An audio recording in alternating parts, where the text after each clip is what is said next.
जय भीम। साथियों, मैं डॉक्टर हीरालाल अलावा मध्य प्रदेश के मनावर विधानसभा क्षेत्र से दूसरी बार का विधायक हूं और जय आदिवासी युवा शक्ति संगठन हमारा जयस मध्य प्रदेश में उसका राष्ट्रीय संरक्षक भी हूं।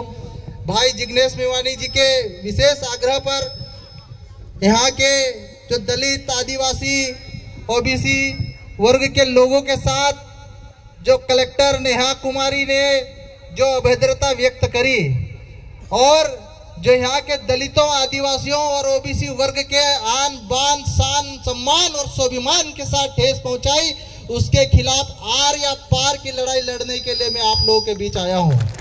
साथियों, जहां जहां भारतीय जनता पार्टी की सरकारें हैं, केंद्र की मोदी के नेतृत्व में चल रही है, वहां पर दलित, आदिवासियों के संवैधानिक अधिकारों के धज्जा उड़ाई जा रही है, उनके स्वाभिमान और सम्मान के साथ छेड़छाड़ की जा रही है।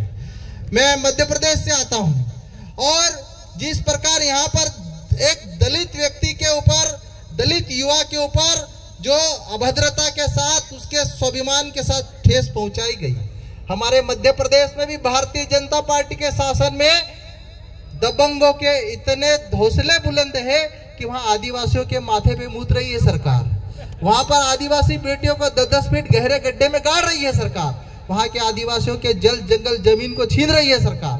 तो ये जो भारतीय जनता पार्टी की जो सरकार है, जो दलितों का शोषण कर रही है, आदिवासियों की जमीन छीन रही है, इसके खिलाफ हमको मिलकर लड़ने की जरूरत है। और आप लोगों को मैं बताना चाहता हूं, जहां जहां पे ये सरकार चल रही है, जो संविधान में हमें अधिकार मिले, चाहे हमारे अधिकारों के लिए बिरसा मुंडा ने लड़ाई लड़ी, बाबा साहब अंबेडकर ने लड़ाई लड़ी, चाहे हमारे टंट्या भील ने लड़ाई लड़ी, ये संविधान के अधिकारों को खत्म कर रही है। 5वीं अनुसूचित क्षेत्रों में, 6वीं अनुसूचित क्षेत्रों में जहां जहां पे भी आदिवासियों को, दलितों को, ओबीसी को जो अधिकार दिए, उनकी धज्जा उड़ाई जा रही है। आपके गुजरात में सारी सहकारी सोसाइटियों में जो ST SC वर्ग को जो आरक्षण मिलता था, ओबीसी वर्ग को आरक्षण मिलता था, इन्होंने खत्म किया।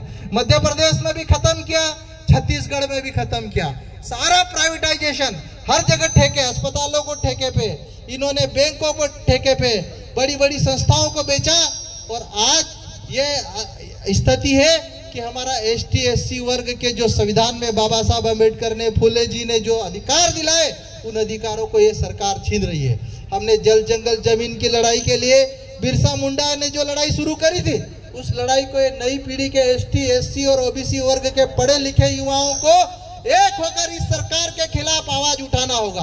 आप ये मत सोचना कि ये गुजरात में ये डरा लेंगे। मध्य प्रदेश का आदिवासी आपके साथ खड़ा होगा, राजस्थान का आदिवासी आपके साथ खड़ा होगा, महाराष्ट्र का आदिवासी आपके साथ खड़ा होगा, छत्तीसगढ़ का आदिवासी साथ खड़ा होगा और हम मिलकर इस लड़ाई को लड़ेंगे। और जब तक इस कलेक्टर नेहा कुमारी को सस्पेंड करके इसके ऊपर FIR नहीं हो जाती, तब तक इस आंदोलन को गुजरात के हर गली मोहल्ले गांव में ले जाना है और इस सरकार के खिलाफ आवाज उठाना है। ये लड़ाई सिर्फ कलेक्टर के खिलाफ नहीं है, ये कलेक्टर को चलाने वाली इस भारतीय जनता पार्टी सरकार के खिलाफ है और इसके लिए हमको सबको मिलकर लड़ाई लड़ना है।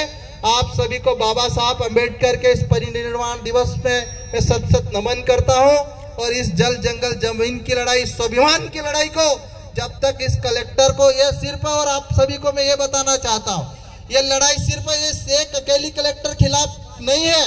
जहां जहां पे भी हमारे दलित भाइयों के साथ, आदिवासी भाइयों के साथ ये शोषण और अत्याचार करने वाले अधिकारी बेटे हैं, उन सब के खिलाफ ये लड़ाई है और ये गुजरात से शुरू हुई ये लड़ाई है, पूरे देश में हम लड़ेंगे।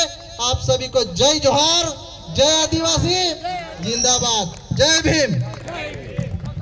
હવે આપણા ગુજરાત વિધાનસભાના વિરોધ પક્ષના નેતા માનનીય અમિતભાઈ ચાવડા સાહેબ